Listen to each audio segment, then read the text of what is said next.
ನಾವು Bannerghatta biological national park ಇದೆ ಅಲ್ಲ, ಸೊ ಅಲ್ಲಿಗೆ ಬಂದಿದ್ವಿ.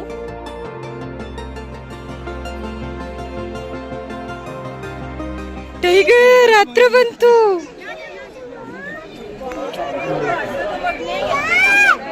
ವಾವ್, ಮಮ್ಮ ತಿಂದ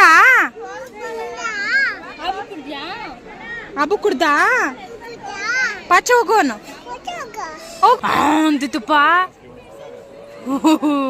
ಹೆಂಗ ಮಾಡ್ತಿತ್ತಪ್ಪ ಅದು, ಹೆಂಗ ಮಾಡ್ತಿತ್ತು?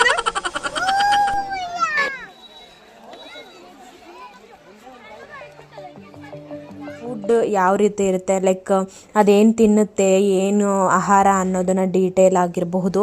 ಹಾಗೆ ಅದನ್ನ ಯಾರು ನೋಡ್ಕೋತಾರೆ ಆ ವ್ಯಕ್ತಿ ಹೆಸರು ಅಷ್ಟೇ ವಾಟರ್ ಬಾಟಲ್ ತಗೊಂಡು ನೀರು ಕುಡಿತಾ ಇತ್ತು. ಕ್ಯೂಟ್ ಆಗಿತ್ತಲ್ಲ, ಹಾಗಾಗಿ ಈ ಕ್ಲಿಪ್ಪಿಂಗ್ಸ್ನ ಒಂದು ಆ್ಯಡ್ ಮಾಡಿದ್ದೀನಿ.